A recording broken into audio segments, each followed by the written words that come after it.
नमस्कार दोस्तों, my self Surender. आज का ये जो वीडियो है, ये एक इन्फॉर्मेशनल वीडियो है कि आपका एसएससी सीपीओ द्वारा सिलेक्शन होने के पश्चात में आपको जॉब अगर कहीं और सिलेक्शन हो जाता है तो उस सिलेक्शन के दौरान आपको जॉब छोड़ने पे कितने चार्जेस वगैरह या बॉन्ड वगैरह कह सकते हो वो देना पड़ता है। तो it's just an information video, कोई भी पोस्ट को डिफेम करने के लिए या आपको डिमोटिवेट करने के लिए नहीं है, क्योंकि कई भाइयों को ये पता नहीं होता है कि जब आप सीपीओ ज्वाइन करते हैं तो इन फ्यूचर अगर आप छोड़ना चाहते हैं तो उसमें कई ऐसे सर्कमस्टेंसेज आ जाते हैं जिसमें आपको पे करना पड़ता है डिपार्टमेंट को। तो उसी के बारे में हम इस वीडियो में डिस्कस करेंगे। तो फर्स्ट ऑफ ऑल, पे करने की दो कंडीशन होती है। पहली कंडीशन क्या है इसमें? कंडीशन ए होती है कि आपको पे करना पड़ेगा, ठीक है, या दूसरी कंडीशन ये है कि आपको पे नहीं करना पड़ेगा, ठीक है। तो दो कंडीशन में कब पे करना पड़ता है और कब पे नहीं करना पड़ता है, तो उसके बारे में हम डिस्कस करते हैं। तो सबसे पहले मैं आपको बताऊं, आप सीपीओ ज्वाइन करते हो 4200 ग्रेड पे एसआई की पोस्ट पे, ठीक है। तो इसमें जब कभी भी आप इन फ्यूचर अगर आप ये छोड़ना चाहते हो डिपार्टमेंट, तो आप डिपार्टमेंट छोड़ के आप हायर रैंक पे जा रहे हो या लोअर रैंक पे जा रहे हो, ये डिपेंड करता है आपको पे करना पड़ेगा या नहीं करना पड़ेगा। तो यदि आप लो रैंक पे जाते हो, इन केस मान लो आपका CHSL से 2800 ग्रेड पे हो गया या CGL से हो गया 2800 ग्रेड पे, या कोई भी लोअर रैंक जो 4200 ग्रेड पे से कम होगी, ठीक है, आप उस लो रैंक पे जाते हो या अपने स्टेट के एग्ज़ाम दे के जाते हो। इन केस आपका SI से आप कांस्टेबल हो गया या दिल्ली पुलिस कांस्टेबल में हो गया, तो वो आपकी सब इंस्पेक्टर पोस्ट से एक लो पोस्ट हुई, तो उस केस में आपको 100% पे करना पड़ेगा, ठीक है। इसमें कोई इफ़ कोई बट नहीं है। आप अगर रिज़ाइन दोगे तो आपको चार्जेस पे करने पड़ेंगे। सेकंड कंडीशन है कि आप हायर रैंक में जाते हो, तो हायर रैंक में जाने के लिए दो कंडीशन हमारे पास आ जाती है कि आप 4200 से हायर रैंक में जा रहे हो। तो 4200 से हायर रैंक में जाने के लिए दो कंडीशन आ जाती है कि आपने परमिशन ली है या नहीं ली है, नो परमिशन, ठीक है। तो आपके पास दो कंडीशन है कि आप 4200 इन केस आपका मान लो आपका CGL में IT में हो गया, IT इंस्पेक्टर में हो गया, तो सबको पता है ये 4800 ग्रेड पे की हो गई, ठीक है, या आपका 4600 ग्रेड पे में हो गया, सॉरी 4800 नहीं 4600 ग्रेड पे। तो आपका 4600 4800 या हायर रैंक पे जो भी है आपका सिलेक्शन हो गया, तो आपने उस पोस्ट की परमिशन ली है या नहीं ली है, ठीक है। अगर आपके पास में उस एग्ज़ाम को देने की परमिशन थी तो आपको पे नहीं करना पड़ेगा, परमिशन है तो। और अगर आपके पास कोई परमिशन नहीं थी, आप बिना बताए दिए एग्ज़ाम, तो आपको पे करना पड़ेगा। इसको थोड़ा सा डिटेल में हम समझ लेते हैं कि कैसे क्या होता है। फॉर एग्ज़ाम्पल, आप SSC CPO के थ्रू SI लगे हो और CGL की वैकेंसी आई, तो उसमें आप क्या करोगे, आप अपने डिपार्टमेंट को इंटीमेट करोगे कि मैं CGL का फॉर्म निकला है, ठीक है, वो CGL का फॉर्म मैं भरना चाहता हूँ जिसमें 4600 ग्रेड पे की पोस्ट है, तो उस पर मैं अपीयर होना चाहता हूँ। तो आपका डिपार्टमेंट क्या करेगा, आपको परमिशन देगा फॉर्म भरने की। जब फॉर्म निकलेंगे, उसी टाइम की बात कर रहा हूँ मैं, फॉर्म निकलते ही फिर आपको परमिशन देगा फॉर्म फिलअप करने की। उसके बाद में आप एग्ज़ाम देते हो और एग्ज़ाम देने के बाद में आप मान लो कि आपका फाइनल सिलेक्शन हो जाता है। तो जब आपका फाइनल सिलेक्शन हो जाएगा तो आप अपने डिपार्टमेंट को इंटीमेट करोगे। उसके बाद में एग्ज़ाम के लिए भी आपको परमिशन लेनी पड़ेगी कि मैंने जो है फॉर्म भरा था इस एग्ज़ाम का, और इस एग्ज़ाम का अब इस फॉर्म का जो है मेरा प्री लगने वाला है, तो मैं प्री देना चाहता हूँ, ठीक है। जो भी आपका स्टेप बाय स्टेप परमिशन, वो आपको जैसे आप ज्वाइन करोगे तो आपको पता चल जाएगा प्रोसेस, हम इतना डिटेल नहीं जाएंगे। एट लास्ट आपका सिलेक्शन हो जाता है। तो जिस दिन आपका सिलेक्शन हो जाएगा उस दिन आप अपने डिपार्टमेंट को बताओगे कि भैया जब मैंने ये फॉर्म फिल किया था तब मैंने आपसे परमिशन ली थी कि मैं CGL का एग्ज़ाम दे रहा हूँ। आज मेरा 4600 ग्रेड पे पर सिलेक्शन हो चुका है, तो मुझे मतलब यहाँ से मतलब रिलीव किया जाए।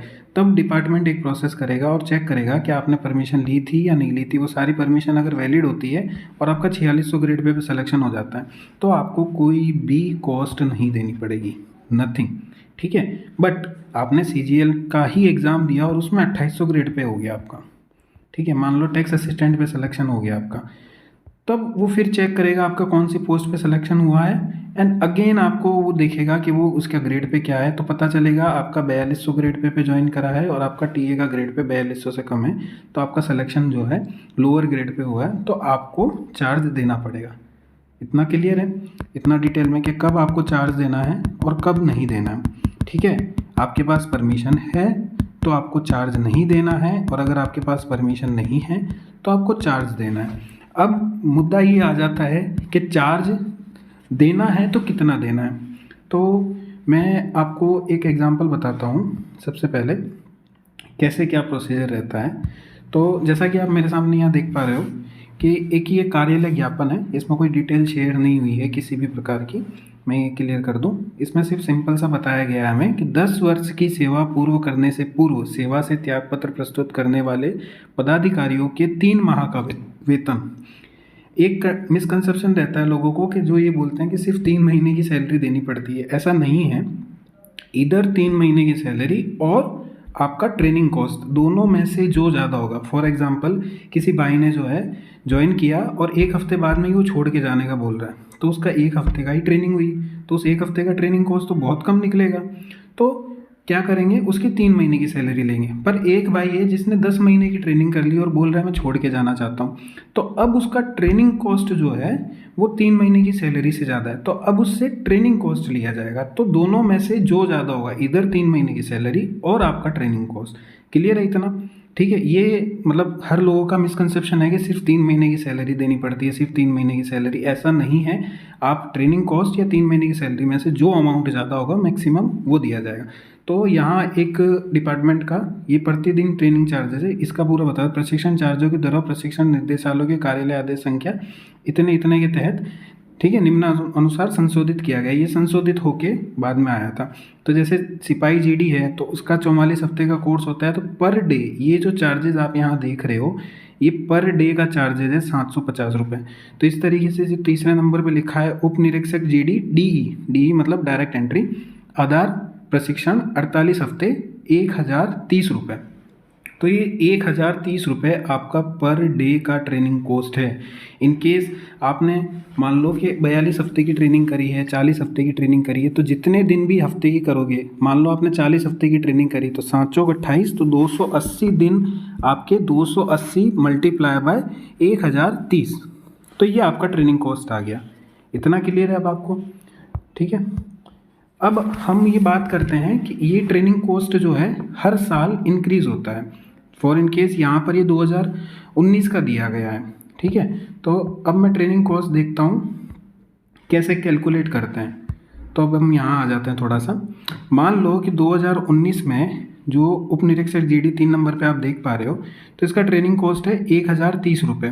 ठीक है, तो ये 1030 रुपये जो यहाँ बताए गए हैं, इस पर हर वर्ष यहाँ लिखा है प्रशिक्षण चार्जेस 10% बढ़ोतरी उपरांत के बाद 1/1/2020 से 31/12/2020 तक, तो ये इसका 10% बढ़ा लिया, यानी 1030 मल्टीप्लाई बाय 110 करोगे बटा 100 करोगे तो 1133 रुपये आएगा। फिर उसके बाद में 2031 में इसका 10% बढ़ा लिया तो 1246 रुपये आ गया। ठीक है, इसी तरीके से आप इसके बाद में 2022 से 31/12/2022 तक आप इसका कैलकुलेट करोगे तो ये 1370 रुपये आ जाएगा। अब कोई भाई 23-24 में करने जा रहा है, तो ऐसे करके इसको 10% हर साल इंक्रीज़ होता रहेगा, क्योंकि इन्फ्लेशन बढ़ता है। तो ऐसा तो है नहीं कि 2019 के अंदर जो है 1030 रुपये था तो 2029 के अंदर भी 1030 हो, ऐसा पॉसिबल हो नहीं सकता। और हर साल सरकार ये रिवाइज करे तो सरकार बोलती है कि 10% ट्रेनिंग कॉस्ट पर ईयर बढ़ेगा। ठीक है, इतना क्लियर हो गया आपको? अब आप ये बोलोगे कि 10% हर साल बढ़ेगा, तो उसके बाद में मुझे ट्रेनिंग करने के पश्चात कितना देना पड़ेगा। तो मान लो कि आप इसके हिसाब से आप कैलकुलेशन कर लेना कि आपका जो भी 10% के हिसाब से कितना आता है कितना नहीं आता है। ठीक है, उसके हिसाब से ज़्यादा गणित आप लगा लेना। मैंने आपको एक मोटा मोटी आइडिया दे दिया है कि किस हिसाब से आपका ये कॉस्ट वगैरह रहेगा। उसके बाद में जब आप अपनी मान लो कि हम एक केस लेते हैं कि कोई भाई ने पूरी ट्रेनिंग कर दी है, 12 महीने की कंप्लीट ट्रेनिंग कर ली है किसी भाई ने। ठीक है, तो 12 महीने की कंप्लीट ट्रेनिंग करने के बाद में मोटा मोटी आज की तारीख में हम लेते हैं तो 4 से 5 लाख रुपए एक कॉस्ट का उसको देना पड़ता है। 4 से 5 लाख रुपए के आसपास उसको देना पड़ेगा जिसने कंप्लीट ट्रेनिंग कर ली है। ठीक है, इन केस उसने परमिशन नहीं ली है और या उसका लोअर रैंक पे हो जाता है। दैट्स इट, इतना सा है कंसेप्ट ये, इसमें कोई ज़्यादा गणित नहीं है। अगर किसी भाई को अभी भी डाउट लगता है तो वापस एक बार वीडियो देख लें, ठीक है। मेरी तरफ से इतना ही था, शॉर्ट एंड स्वीट आपको समझाने का। और अगर दूसरा एक और चीज़ है, ज्वाइनिंग के बाद में आपका जो फाइनल अमाउंट कैलकुलेट हो जाएगा, मान लीजिए आपने 2024 में ज्वाइन करा है, ठीक है, 2024 में ज्वाइन करा है, 2025 में आपकी ट्रेनिंग कंप्लीट हो जाएगी। तो 2025, 24 और 25 में जो भी आपका अमाउंट आएगा, मान लो आपका 5 लाख रुपए अमाउंट आ गया, फिर आप 2027 में छोड़ना चाहते हो, ठीक है, तो जो फाइनल अमाउंट आ जाएगा उसमें 10% पर ईयर डिडक्शन भी होगा। समझ रहे हो?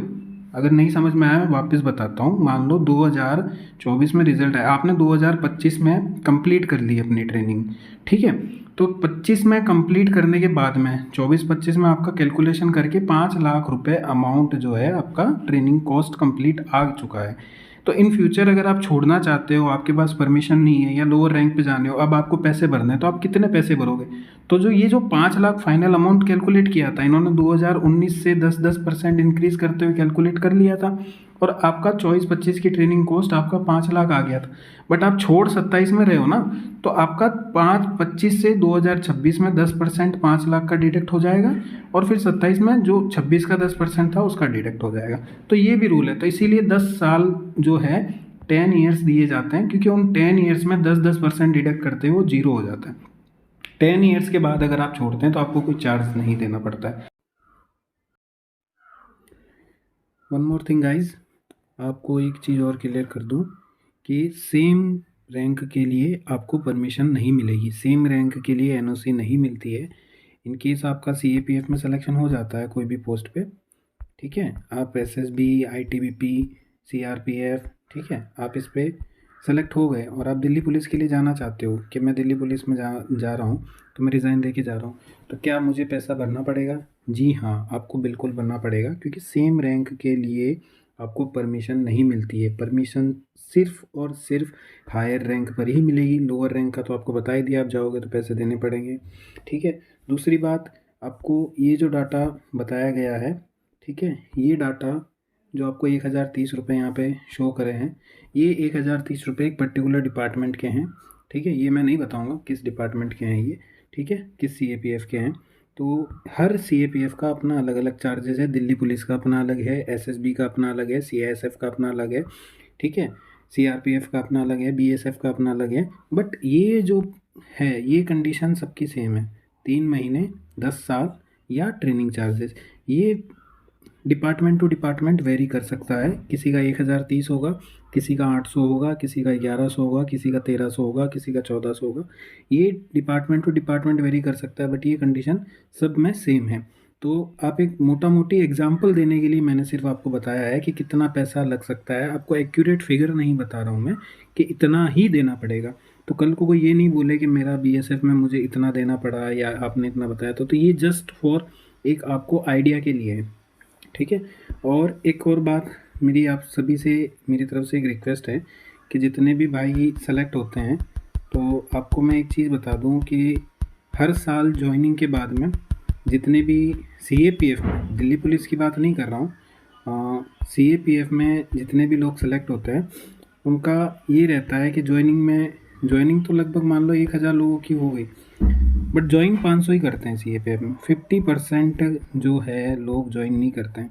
तो क्या कारण होता है कि फाइनल रिज़ल्ट आने के बाद में जो है 50% लोग अपना पोस्टिंग मिलने के बाद में, ज्वाइनिंग मिलने के बाद में ज्वाइन नहीं करते हैं। तो उसके कई सारे ड्रॉबैक्स होते हैं, और ये जो 50% सीट होती है हर साल सीएपीएफ में, ये वेस्ट जाती है।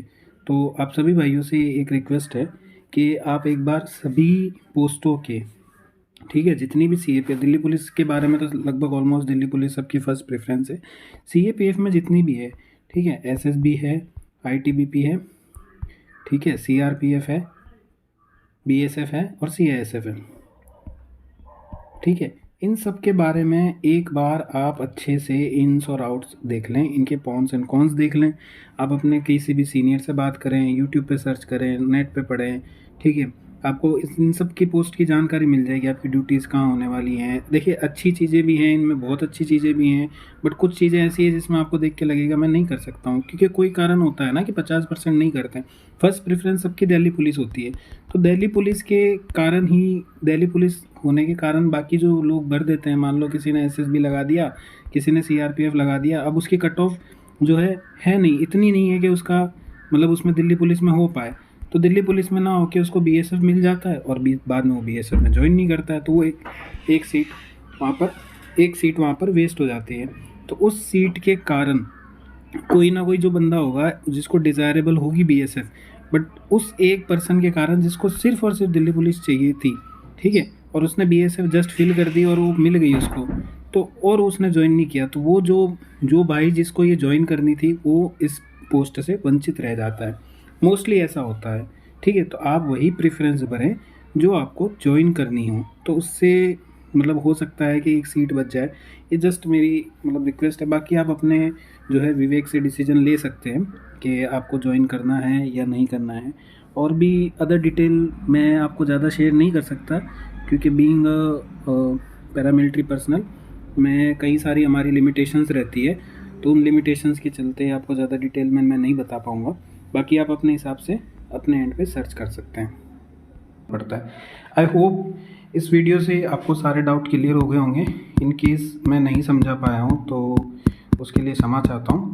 मेरे से जितना हो सकता था मैंने आपको 10 मिनट की वीडियो में समझाने की पूरी कोशिश करी है, ठीक है। That's all for guys, thank you so much.